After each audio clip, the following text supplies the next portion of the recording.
네, 오늘 말씀 제목은 그가 쉬지 아니하리라, 그가 쉬지 아니하리라라는 제목으로 말씀을 나눌 텐데요.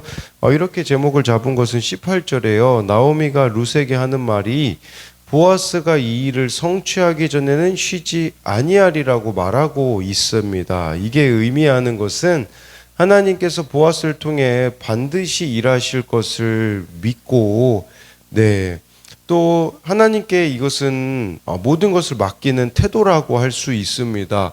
그런데 이런 고백은요, 그냥 하지 않았다라는 걸 우리가 알아야 됩니다. 무슨 말이냐면 이 나오미나 룻도요, 자기가 할 수 있는 일들을 최선을 다하고서는 나머지 부분 하나님이 책임져 주실 것을 믿어야 되는데, 우리가 막연히 아무것도 하지 않고선 하나님이 다 해주시겠지 이러면 아무 일도 일어날 수 없다라는 거겠죠. 그래서 정말 오늘 말씀을 통해서도 나의 삶 가운데도 신실하게 일하실 하나님을 기대했으면 좋겠습니다. 첫째로는요, 구원을 위해 쉬지 않고 배려해야 할 사람이 있습니다. 14절인데요. 룻이 새벽까지 그의 발치에 누웠다가 사람이 서로 알아보기 어려운 때에 일어났으니 보아스가 말하기를 여인이 타작마당에 들어온 곳을 사람이 알지 못하여야 할 것이라 하였음이라. 14절에요. 룻이 새벽까지 보아스의 발치에 누웠다고 하는데, 이 누웠다라는 말이 원어로 보면요, 잠을 잤다는 말입니다. 한밤중에 이 두 남녀 사이에는 아무런 일도 일어나지 않았다고 어제 말씀을 통해 설명을 드렸습니다. 이런 상황에서요, 룻이 깊은 잠을 잘 수 있었던 이유는 보아스의 말을 신뢰했기 때문입니다. 보아스가 책임져 줄 것을, 기업 무르기 할 것을 믿었기 때문입니다. 여러분, 우리에게도 이러한 신뢰가 있는가 돌아봐야 합니다. 저는 이 부분을 생각해 볼 때에 짐작이 되는 사람들이 있어요. 이게 좋은 의미와 안 좋은 의미가 있거든요. 좋은 의미로는요, 이 사람은요, 짐작이 되는 거예요. 이 사람은 하루를 말씀으로 시작하겠구나. 가야 할 곳을 가고 보이지는 않지만 분명히 이 사람은 순종할 거다라고 짐작이 되는 사람이 있어요. 근데 안 좋은 의미로요, 이 사람은 어디에서 유혹을 받고 죄를 짓고 있을 거라고 짐작이 되는 사람이 있습니다. 룻이 남녀밖에 없는 그 상황에서 아무 일 일어나지 않고 잠을 잘 잘 수 있었던 것은 보아스는 그런 신뢰를 주는 사람이었기 때문이라는 것이죠. 우리도 이런 보아스와 같은 신뢰를 누군가에게 참 주고 있는가, 이런 부분들을 생각해 봐야 되는 거죠. 또 14절에요. 보아스가 이렇게 뒤 후반절 부분에 말하잖아요. 보아스가 말하기를 여인이 타작마당에 들어온 것을 사람이 알지 못하여 할 것이라 하였음이라. 이 부분은요, 구체적으로 보아스가 쉬지 않고 룻을 위해 배려합니다. 보아스가 이루어내야 하는 이 기업 무르기를 위해서는요, 사람들의 눈을 의식해서 주의해야 할 부분이 있거든요. 그러니까 이게요, 그냥 당연히 이루어질 거야 하고서 행동을 막 하는 사람이 있거든요. 그게 아니라 하나하나 있잖아요. 이렇게 조심해야 되는 부분이 있어요. 우리가, 그래서 만약에 이른 아침에 가다가 누군가가 룻을 만나게 되잖아요.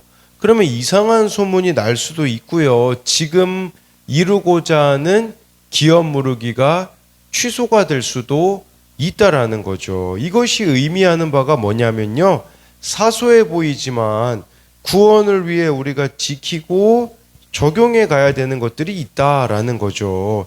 저는 이걸 묵상할 때 이제 두 가지 말씀을 좀 생각해 볼 수 있었어요. 하나는 고린도전서 8장 13절입니다. 그러므로 만일 음식이 내 형제를 실족하게 한다면 나는 영원히 고기를 먹지 아니하여 내 형제를 실족하지 않게 하리라. 고린도 교회에 분쟁이 일어났습니다. 고기를 먹어야 되는가 말아야 되는가. 왜냐하면 그 당시 고기는요, 다 이방 신들에게 바쳐졌던 고기들이었었어요.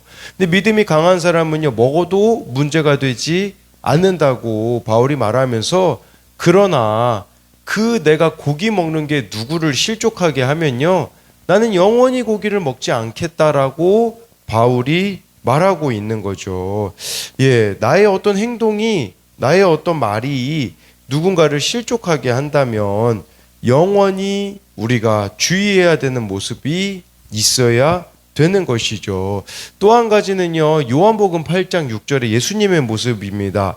그들이 이렇게 말함은 고발할 조건을 얻고자 하여 예수를 시험함이로라. 예수께서 몸을 굽히사 손가락으로 땅에 쓰시니, 이게 어떤 상황이냐면 서기관과 바리새인들이요, 음행 중에 잡힌 여자를 예수님께 데리고 왔습니다. 그러면서 이제 어떻게 해야 되냐 이런 식으로 예수님한테 따져댔죠. 그런데요, 여러분, 그 젊은 여자가 음행 중에 잡혀왔으니 얼마나 옷차림도 그렇고요 민망했겠습니까? 근데 예수님이요, 땅에 글씨를 쓰잖아요. 사람들은 글씨를 뭐라고 썼는지에 주목하지만 중요한 것은요, 이 말씀이 의미하는 바는 그 여자를 쳐다보지 않았다라는 거예요. 이건 무시해서 쳐다보지 않은 게 아니라 민망해하고 있는 그 여인을 일부러 눈을 예수님이 피해 주심으로 그녀를 배려해 주셨다라는 거죠. 여러분, 우리에게도 이 바울과 같은 배려, 예수님과 같은 배려, 보아스와 같은 배려가 있다면 정말 구원이 이루어지지 않겠습니까? 15절에요. 보아스가 이르되 내 겉옷을 가져다가 그것을 펴서 잡으라 하매 그것을 펴서 잡으니 보리를 6번 되어 룻에게 지어주고 성읍으로 들어가니라. 이 보아스의 배려를 보십시오. 한 번 되어준 것도 아니고요, 이 룻의 겉옷에다가 보리를 6번 되어준 이유가 뭐냐면, 여러분, 길 가다가요 누구 만나잖아요. 그럼 사람들이 이렇게 생각할 거죠. 아, 룻이 밤새도록 이삭 줍기 했구나, 그렇게 생각하게 하기 위해서 6번 되어준 겁니다. 이게 많은 양이거든요.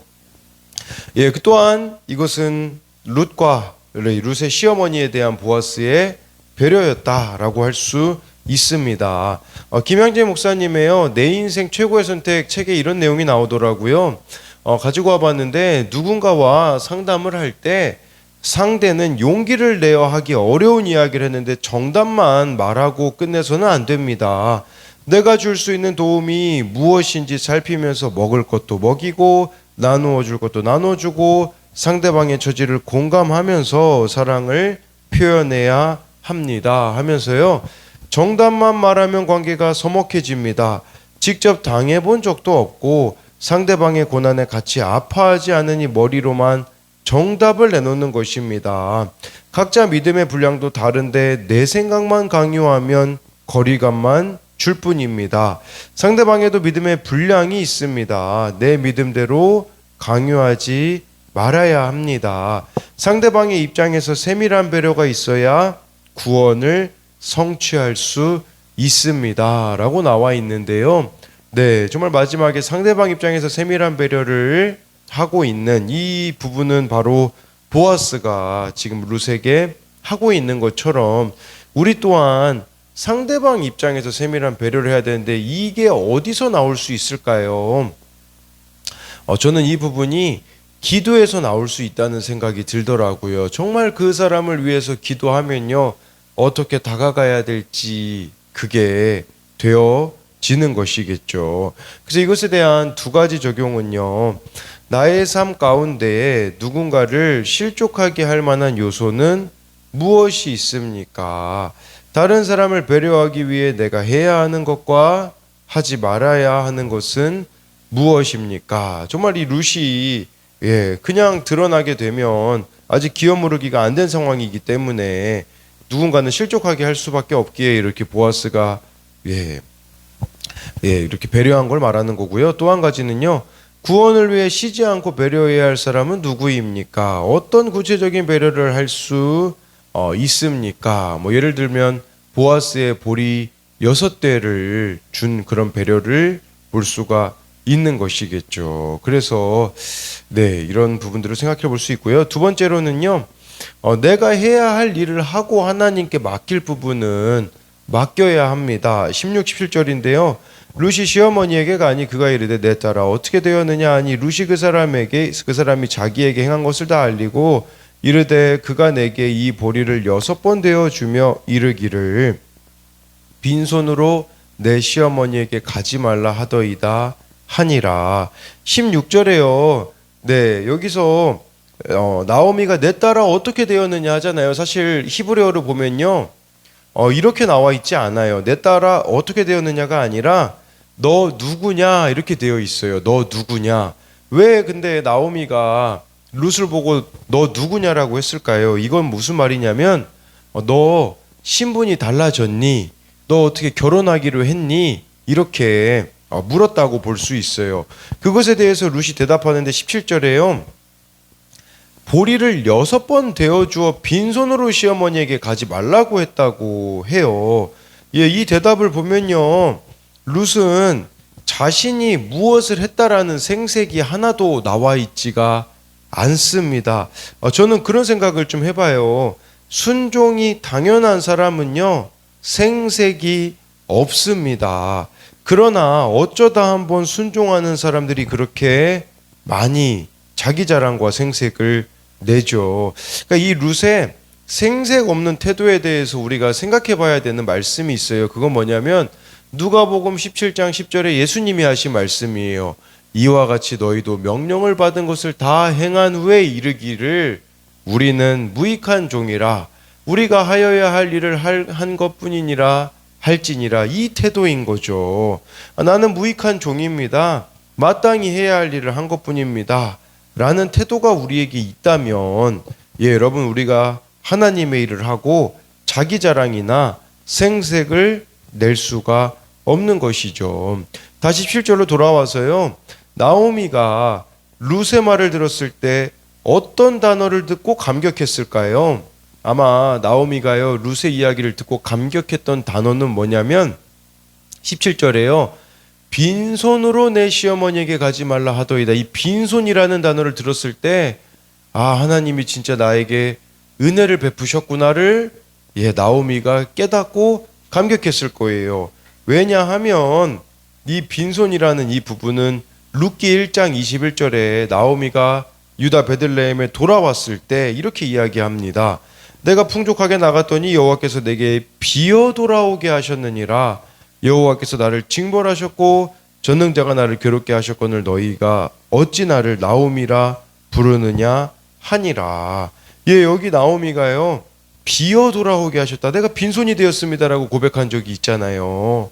그러니까 모압에서 남편이 죽고 두 아들들이 죽고 그녀가 빈손이 되었다라는 게 그녀의 고백이었는데, 그러나 회개로 유턴하였더니 하나님께서는 보아스를 통해 세밀하게 나오미와 룻의 필요와 그녀들의 인생을 책임져 주셨다라는 거예요. 우리가 기억해야 되는 것은요, 우리가 말씀으로 돌이키기만 하면요, 하나님은 텅 빈 것 같은 빈손 같은 내 자신을 회복시켜 주시고 나의 가정을 회복시켜 주실 것이라는 거겠죠.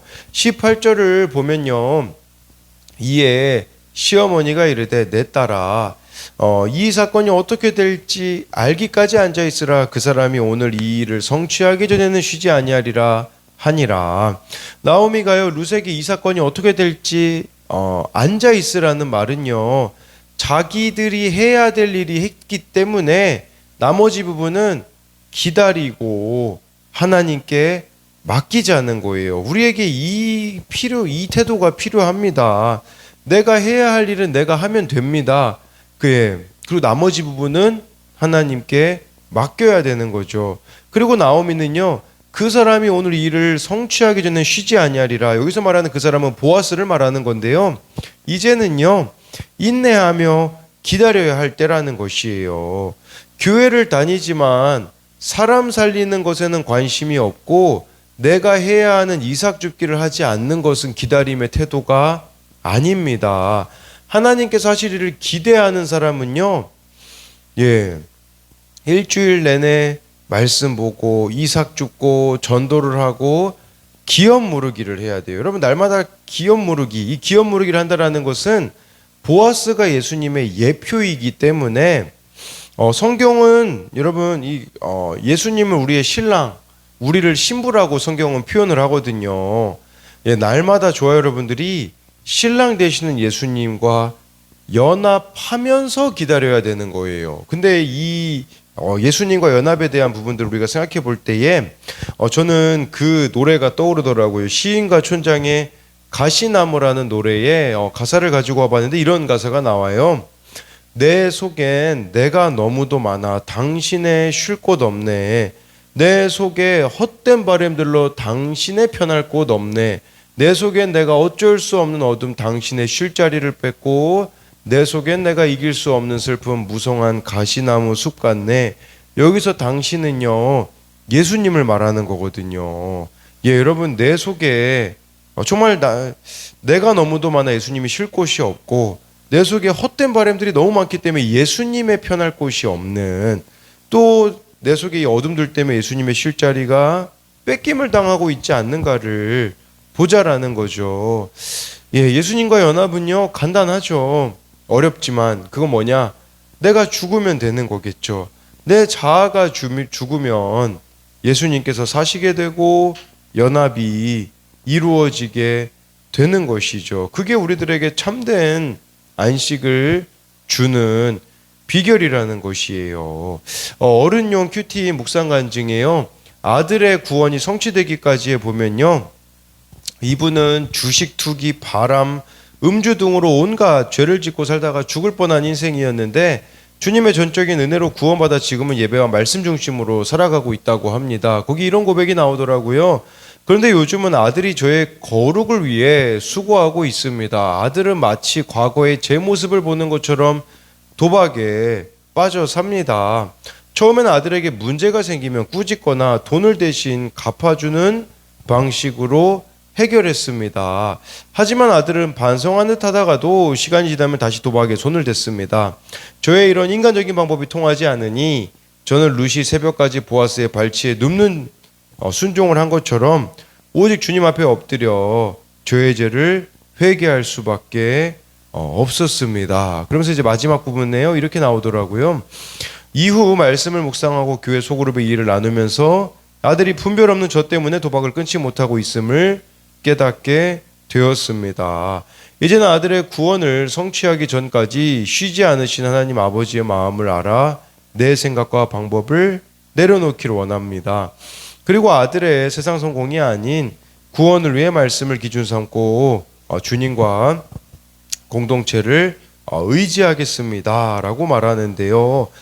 정말 저는 이 고백이 되게 중요하다고 봅니다. 아까 아들이 저의 거룩을 위해 수고하고 있다라는 그 부분이겠죠. 그러면서 자꾸 아들의 문제에 집중할 게 아니라 보아스의 발치에 룻이 눕는 것처럼 자신도 주님 앞에 엎드려 자기의 죄를 회개할 수밖에 없었다라는 거죠. 그러니까 나의 회개가 그의 회개를 이끌어내는데 우리는 나의 회개는 하고 싶지 않고 그의 변화만을 원하고 있지 않는가를 보셔야 된다라는 거예요. 하나님이 원하시는 것은요, 나의 회개라는 것을 우리가 이걸 통해서 보아야 되는 것이죠. 그래서 이것에 대한 적용 질문은요, 지금 내가 텅 빔을 경험하고 있는 영역은 무엇입니까? 이것이 그 나오미가 자기 마음대로 살았을 때의 삶의 결론이었죠. 하나님께 돌이켰을 때 이 빈손이 채워진 경험이 있습니까? 또 한 가지는요, 내가 주께 맡기지 못하고 불안해하는 일은 무엇입니까? 믿음으로 기다리기 위해 지켜야 할 것은 무엇입니까? 네, 기도하겠습니다.